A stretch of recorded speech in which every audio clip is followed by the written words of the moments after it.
अस्सलामुअलैकुम। आज हम मदनी कायदे से लेसन नंबर 1 का पार्ट 1 पढ़ेंगे।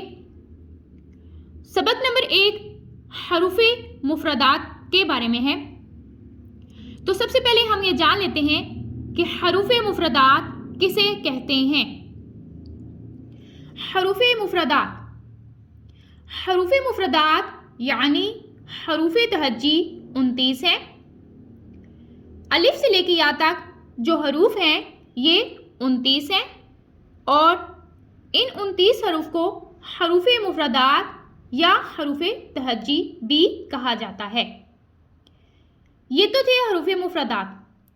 अब हम जानते हैं कि हरूफे मुफरदात को पढ़ने के रूल्स क्या हैं और हमने उनको कैसे फॉलो करना है। नंबर 1, हरूफे मुफरदात को तजवीदो किरात के मुताबिक अरबी लहजे में अदा करें। हरूफे मुफरदात को तजवीदो किरात के मुताबिक अरबी लहजे में अदा करें। उर्दू तलफ़्फ़ुज़ से परहेज़ करें, यानी बे, ते, से, हे, ख्वे, तोएं, जोएं वगैरह हरगिज़ ना पढ़ें, बल्कि बा, ता, सा, हा, खो, तो, जो पढ़ें। दूसरा रूल, इन 29 हरूफ में 7 हरूफ ऐसे हैं जो हर हालत में पुर यानी मोटे पढ़े जाते हैं।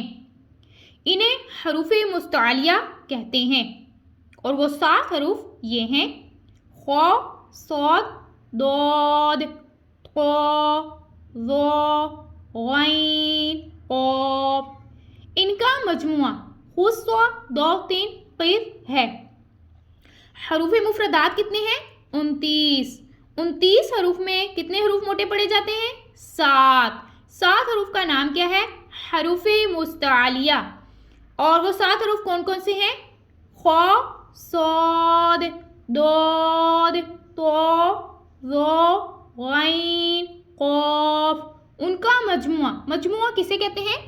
यानी इन 7 हरूफ को जमा करके जो एक मजमुआ बनाया गया है वो ये है। इन 7 हरूफ को जमा करके ये एक मजमुआ बनाया गया है ताकि हमें इन्हें याद करने में आसानी हो, इजीली हमें ये 7 हरूफ याद हो जाएं। क्या मजमुआ है? हुस्वा 2 3 क़िर। होंठों से सिर्फ 4 हरूफ अदा होते हैं: बा, फा, मीम, वाव। इनके अलावा बाकी हरूफ पर होंठ ना हिलने दें। अलिफ से लेकर या तक 29 हरूफ हैं। उन 29 हरूफ में 4 हरूफ ऐसे हैं जो होंठों से अदा होते हैं, सिर्फ 4 हरूफ हैं। इनके अलावा जितने भी हरूफ होंगे उन पे अपने होंठ को हिलने ना दें। ये थे आज के सबक के रूल्स। इन्हीं को फॉलो करते हुए अब हम अपना सबक स्टार्ट करते हैं। अऊज़ु बिल्लाहि मिनश शैतानिर रजीम। अऊज़ु बिल्लाहि मिनश शैतानिर रजीम। बिस्मिल्लाहिर रहमानिर रहीम। बिस्मिल्लाहिर रहमानिर रहीम। अलिफ, अलिफ, बा, बा, ता, ता, सा, फा, जीम, जीम, हा, हा, खो, खा, दाल, दाल, दाल, लाल, रो, रो, अलिफ, अलिफ, अलिफ, अलिफ, बा, बा, ता, ता, सा, फा, जीम, जीम, हा, हा, खो, खा, दाल, दाल, दाल, लाल, रो। रो। अब हम इस सबक के मखारिज की तरफ चलते हैं। मखारिज मखरिज की जमा है और मखरिज के लुग़वी माना है निकलने की जगह। इस्तिलाह तजवीद में जिस जगह से हमने हर्फ को अदा करना है उसे मखरिज कहते हैं, यानी जहाँ से हम हर्फ को अदा करेंगे उसे मखरिज कहेंगे।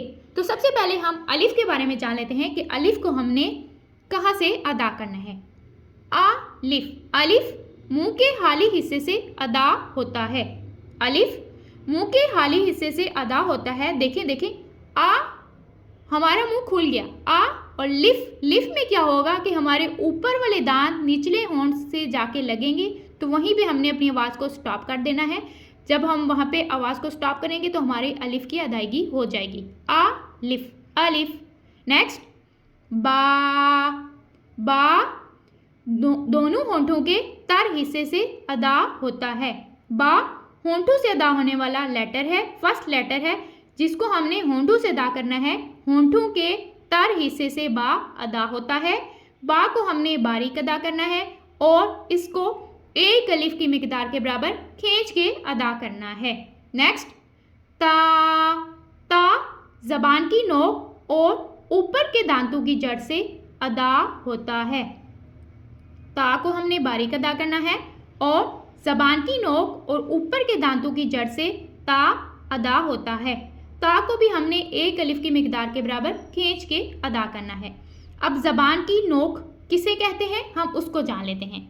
देखिए ज़बान की नोक, जहाँ पे ज़बान हमारी खत्म होती है, जो दांतों के साथ हमारा हिस्सा ज़बान का लगता है, वहाँ पे ज़बान की नोक खत्म होती है। वो ज़बान की नोक ऊपर के दांत, ऊपर के दांत कौन से हैं? जो हमारे फ्रंट टीथ होते हैं, स्माइली टीथ, जो हमारे बड़े दांत होते हैं, उन दांतों की जड़, जड़ कौन सी होती है? जहाँ से हमारा दांत शुरू होता है, ठीक है, खत्म होता है वो नहीं, जहाँ से हमारा दांत शुरू होता है वो दांतों की जड़ कहलाई जाती है।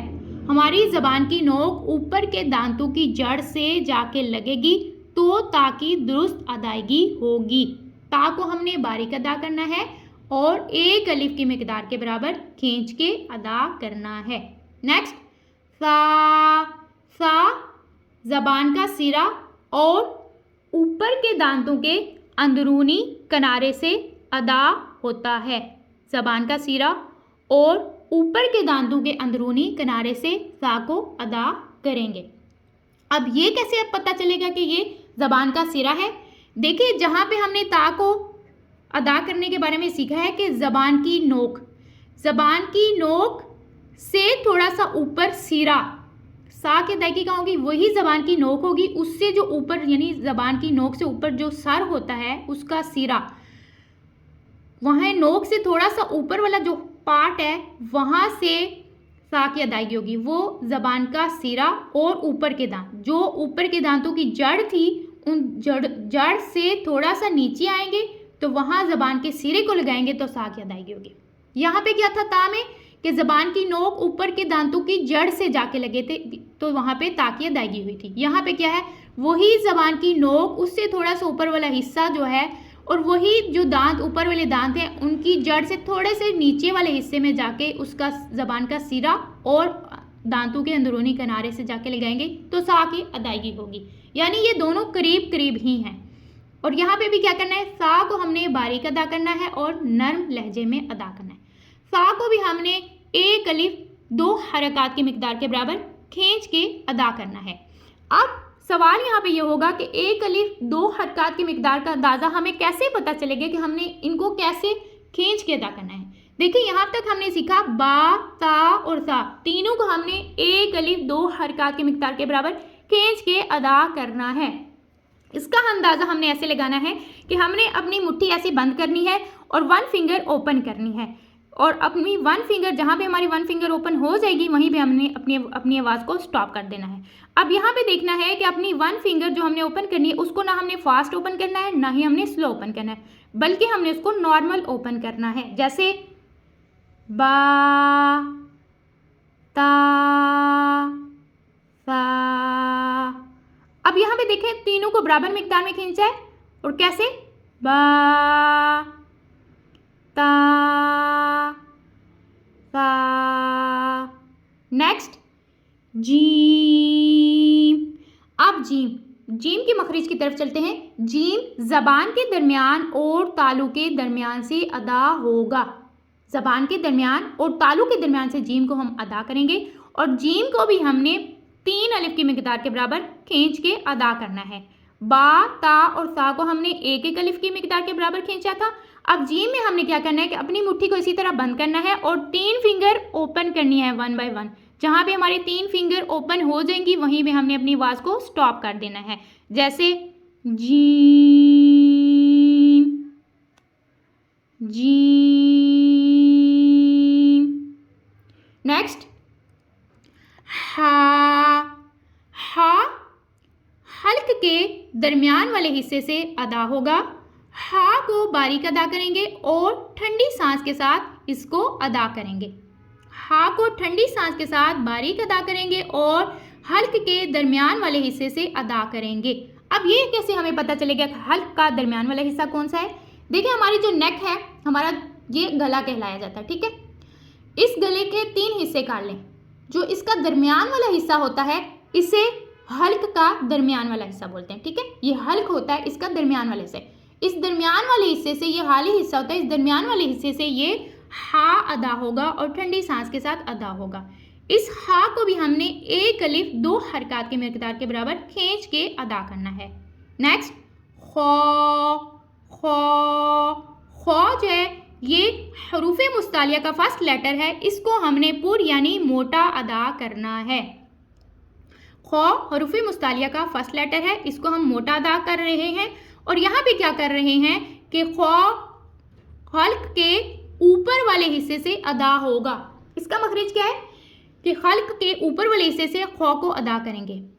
हमने अभी सीखा हा के हल्क के दरमियान वाले हिस्से से अदा होगा और खौ हल्क के ऊपर वाले हिस्से से अदा होगा। अब ऊपर वाला हिस्सा कौन सा होता है? देखिए, हमने देखा है, अभी सीखा है कि हल्क के 3 हिस्से कर लें। पहला ज़बान की जड़ जहाँ से शुरू होती है वहाँ उससे नीचे हल्क का फर्स्ट हिस्सा है जो ऊपर वाला हिस्सा है। दरमियान वाला हिस्सा जो है ये हल्क का दरमियान वाला हिस्सा है और नीचे जो हिस्सा है वो सीने की तरफ जो जाता है वो हल्क का नीचे वाला हिस्सा है। और ये हा हल्क के दरमियान वाले हिस्से से और ये खौ हल्क के ऊपर वाले हिस्से से अदा होगा। अब इन दोनों में क्या फ़र्क है? हा ठंडी सांस के साथ अदा होगा और बारीक पढ़ा जाएगा, जबकि खौ हल्क के ऊपर वाले हिस्से से अदा होगा और ये मोटा पड़ा जाएगा। दोनों को हमने एक अलिफ की मिकदार के बराबर खींचना है। इसका भी अंदाज़ा हमने ऐसे लगाना है कि मुट्ठी बंद करें और एक एक फिंगर को ओपन करें, जैसे हा, खौ,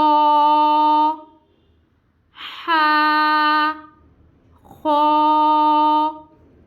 नेक्स्ट दाल, दाल को हमने 3 अलिफ की मिकदार के बराबर खींच के अदा करना है। और दाल का मखरिज क्या है अब हम उसको जानते हैं। दाल को हमने बारीक अदा करना है। दाल ज़बान की नोक और ऊपर के दांतों की जड़ से अदा होगा। जहाँ से हमने ता की अदायगी की थी वहीं से दाल की भी अदायगी होगी। दोनों का मखरिज एक ही है, यानी ज़बान की नोक और ऊपर के दांतों की जड़ जहाँ से हमारे दांत स्टार्ट हो रहे हैं वहाँ जड़ के साथ हमारी ज़ुबान की नोक लगेगी तो दाल की अदायगी होगी। अब इन दोनों में क्या फ़र्क है कि इसको हमने दोनों को बारीक तो पढ़ना है, इसको हमने 1 अलिफ की मिकदार के बराबर खींचा है, इसको हमने दाल को 3 अलिफ की मिकदार के बराबर खींच के अदा करना है। नेक्स्ट ज़ाल। अब ज़ाल की अदायगी क्या होगी कि ज़ाल ज़बान का सिरा और ऊपर के दांतों के अंदरूनी किनारे से अदा होगा। जहाँ से हमने सा की अदायगी की थी वहीं से ज़ाल की भी अदायगी होगी। ज़बान का सिरा यानी ज़बान की नोक से थोड़े से ऊपर वाला हिस्सा और ऊपर के दांतों के अंदरूनी किनारे यानी दांतों की जड़ से नीचे जो दरमियान वाले किनारे हैं वहाँ ज़बान का सिरा लगाएंगे तो ज़ाल की अदायगी होगी। इन दोनों का मखरिज एक ही है, सेम ही है।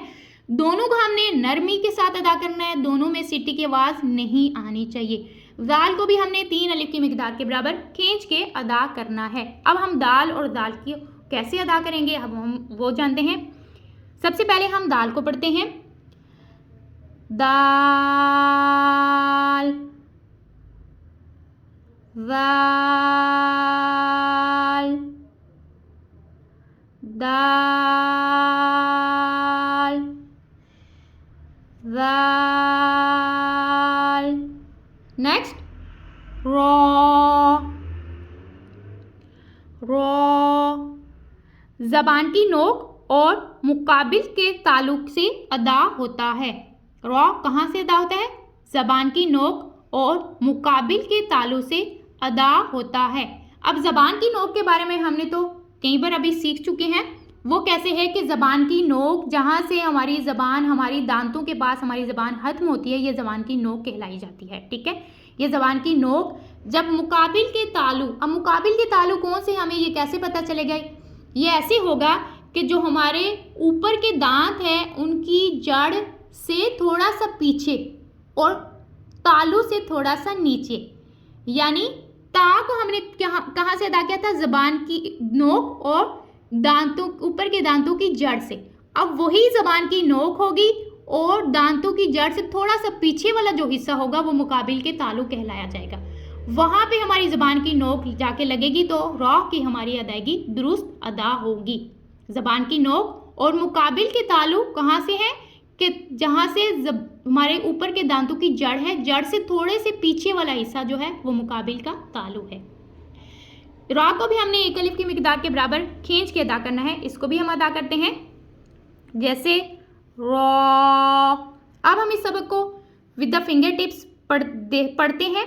देखें, अलिफ, बा, ता, सा, जीम, हा, खो, दाल, ज़ाल, रॉ। आज के हमारे सबक यहीं तक है। नेक्स्ट सबक के लिए इंशाअल्लाह फिर हाजिर होंगे। तब तक के लिए अस्सलामु अलैकुम।